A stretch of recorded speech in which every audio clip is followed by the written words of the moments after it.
14h, Sud Radio, la France dans tous ses états, le fait du jour. Bris de verre sur les trottoirs, caniveaux débordant de déchets, bouteilles en plastique et canettes écrasées sur la chaussée. La fête de la musique a bien eu lieu dimanche soir. Chaque année, les agents de propreté héritent d'un véritable champ de bataille à Paris. Comment éviter ça ? On en parle avec le maire du 17e arrondissement de Paris, Geoffroy Boulard. Bonjour monsieur le maire. Bonjour. Bonjour Geoffroy Boulard, merci d'être en direct avec nous sur Sud Radio aujourd'hui. Oui, ceux qui se promènent dans les rues de la capitale voient un état de délabrement. Je titrais tout à l'heure en présentant l'émission, en faisant un jeu de mots avec le célèbre film Paris pue-t-il, la capitale de la France transformée en poubelle. Le phénomène n'est pas récent, monsieur le maire, mais disons qu'il a pris des proportions aggravantes. Comment expliquer en un premier temps, vous qui êtes maire du 17e arrondissement, est-ce que vous avez, arrondissement par arrondissement, le pouvoir de contrôler la propreté et l'état sanitaire de la ville, ou est-ce que c'est une décision qui dépend d'un service qui dépend uniquement de la mairie centrale de Paris ? La gestion de la propreté est un service centralisé. Nous avions porté un autre projet aux élections municipales de donner davantage de pouvoir aux mairies d'arrondissement dans le pilotage concret de la politique de propreté dans l'arrondissement. C'est pas le chemin que prend Emmanuel Grégoire. Il y a à la fois le nettoiement des rues, et puis il y a la collecte des déchets, notamment avec les ordures ménagères le matin qui sont collectées. Nous, on avait demandé la privatisation de toute la collecte parce qu'il y a un système à deux vitesses, avec des arrondissements qui sont en régie municipale, d'autres qui sont délégués au privé, et on n'a pas la même qualité de service. Moi, j'ai beaucoup œuvré pour que on ait le même niveau. Malheureusement, on n'ira pas vers une harmonisation du mode de collecte. Et puis sur le nettoiement des rues, c'est la mairie de Paris qui a le pouvoir de management, d'organisation de la propreté, en lien avec les arrondissements, mais sur des budgets tout à fait faméliques, qui se limitent à faire des opérations de coup de poing ou des opérations de dégraffitage. Voilà pour vous expliquer ce qui est la politique de propreté à Paris et notre mécontentement, parce que rien ne bouge depuis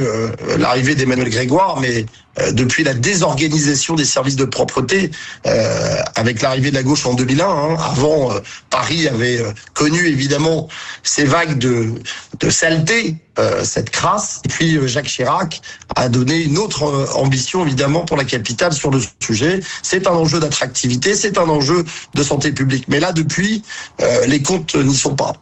On se souvient, et il y a encore peu de temps, lorsqu'il y a une manifestation ou même un événement, des services de propreté de la ville de Paris suivre la manifestation, ramasser immédiatement, et je me souviens des lendemains de fête de la musique, qu'il y avait un nettoyage immédiat. Est-ce qu'on a laissé là volontairement, ou alors ils ont été dépassés par le nombre, ou est-ce que ça a été volontaire ? C'est une stratégie politique, c'est une négligence, ou c'est carrément un manque de moyens ? Parce que là, c'est la capitale de la France, les étrangers qui viennent sont horrifiés par le spectacle auquel ils assistent. C'est un manque de volonté politique. Même si c'était un dimanche, et que vous savez que le dimanche, il y a sensiblement moins de personnel disponible. Mais lundi matin, lundi matin, il y en a. Voilà. Bien sûr, mais c'est un manque de volonté politique que de combattre les incivilités le jour J. Les incivilités, elles se combattent pas seulement avec des balayeuses le lendemain matin. Elles se combattent le jour J en faisant appliquer les règlements. Mais quand vous avez le maire de Paris, Emmanuel Grégoire, qui rappelle dans une interview quelques jours avant que le principe de la norme et de la loi, c'est que c'est un vœu pieux et qu'on espère que les gens respectent. Vous voyez, quand vous avez ce message du maire de Paris sur la loi et sur les réglementations, ben forcément, vous avez la porte ouverte à toutes les incivilités, et on considère que c'est le lendemain qu'on doit nettoyer. Or, ce sont des incivilités. Il y a un règlement à Paris sur l'hygiène. Voilà, jeter son mégot, jeter ses détritus, c'est un procès verbal et c'est une amende. Aujourd'hui, à Paris, on estime que c'est la fête. Donc voilà, tout est possible pour la fête. Je vais vous raconter une anecdote, monsieur le maire Geoffroy Boulard. J'ai interrogé Yves Contasso, qui fut membre de l'exécutif parisien à l'arrivée de la gauche avec monsieur Delanoë. Donc il était chargé justement de l'entretien de la propreté. Et je lui faisais remarquer que les arrondissements dits de droite étaient mieux entretenus que les arrondissements de gauche qui étaient leur électorat. Et il m'avait répondu, mais avec une spontanéité incroyable, oui, parce que nous ne voudrions pas que les arrondissements de droite se sentent défavorisés parce qu'ils sont de droite. Donc on est extrêmement vigilant à une parfaite propreté des arrondissements 16e, 17e. Quant à ceux de l'Est, comme ils sont acquis, on est un peu moins exigeant. Voilà. Il était très fier de dire qu'il tenait vraiment à ce qu'on n'aille pas penser que la mairie de gauche de Paris maltraitait les arrondissements de droite. Est-ce que vous êtes bichonné dans le 17e, monsieur le maire, par l'actuelle municipalité ou ça n'en a pas vraiment l'air?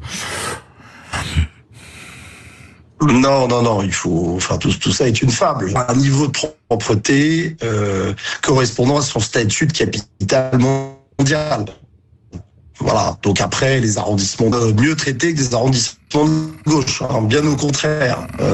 Vous avez un problème de management, vous avez un problème d'organisation, vous avez un problème d'inventaire de ce qu'il y a à nettoyer dans Paris. Ça fait 25 ans que la ville de Paris refuse de faire l'inventaire de toutes les nouvelles surfaces à nettoyer.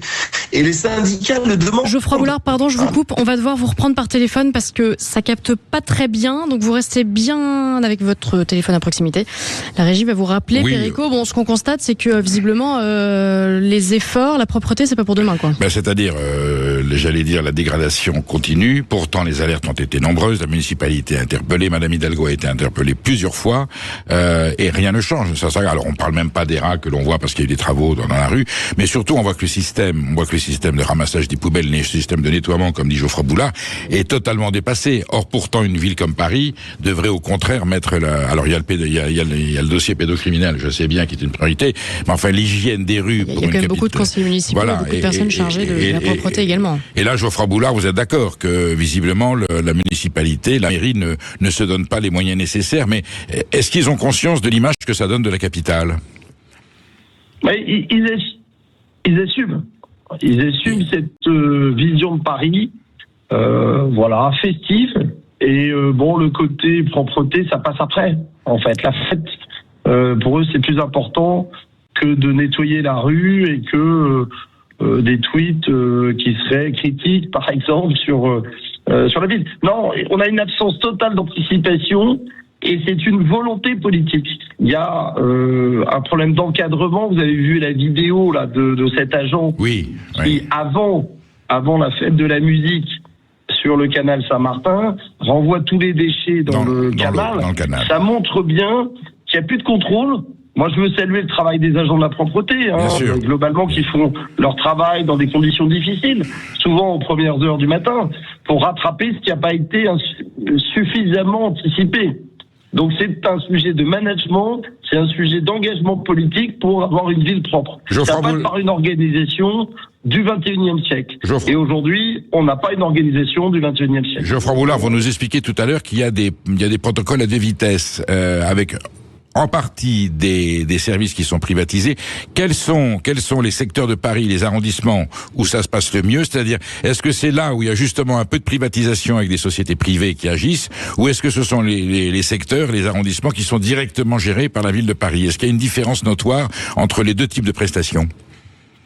Il y a des différences, on le voit sur la collecte des déchets et des ordures ménagères, notamment quand on a des mouvements de grève, quand on a des problématiques logistiques. On voit bien que nos arrondissements qui sont en régie municipale sont très vite plus sales que des arrondissements organisés avec des sociétés privées. Donc, moi, je dis que sur la collecte, il faut la confier totalement au privé. Pourquoi? Parce qu'il y a un contrat qui est passé avec l'entreprise, que le maire d'arrondissement, il a un lien avec l'entrepreneur et les dirigeants de l'entreprise qui ont le marché, et qu'il y a des contrats de performance, et qu'il y a des pénalités si votre arrondissement, il est sales ou les clauses du contrat sont pas respectées. J'ai le cas avec mon homologue du 15e arrondissement, Philippe Goujon. Lui, il a la société qui répond aussi à ces instructions. Ce qui n'est pas du tout le cas pour nous, puisque c'est une régie centrale et municipale qui gère les ordures. Et ça permettrait de dégager des effectifs pour s'occuper du nettoiement de rue, d'avoir des agents sur le terrain. Et il faudrait pour ça leur redonner le pouvoir de verbaliser les incivilités. Aujourd'hui, les agents, ils sont malheureux. Pourquoi ? Parce qu'ils voient que tout est souillé très vite et qu'ils n'ont pas les moyens, quand ils observent les incivilités, les délits, de verbaliser. On leur a retiré la gauche, leur a retiré le pouvoir. Donc, aujourd'hui, il faut réorganiser, réengager nos agents sur le nettoiement de rue. Il faut que ce soit municipal et il nous faut des effectifs dans toutes les rues qui nettoient régulièrement, qui rendent public sur le site de la mairie de Paris les rues qui ont été nettoyées et qu'on ait davantage aussi de verbalisation. Mais si on l'a retiré aux agents, forcément, on est moins efficace. Vous discutez avec des agents de la ville de Paris, ils sont évidemment très désappointés quand ils voient devant eux des incivilités se commettre. Merci François Geoffroy Boulard pour votre témoignage, et on sent que c'est un dossier qui est à suivre et on espère une évolution prochaine de la part de la municipalité. Les premières sanctions sont tombées pour les fonctionnaires jugés responsables du mauvais traitement de l'affaire Jérôme Barella, présumé coupable de la mort de la petite Liana. Ce sera l'un des sujets que nous évoquerons dans un petit instant, des sujets qui vous feront sans doute réagir. Alors n'hésitez vraiment pas à nous appeler sur Sud Radio, on vous donne la parole.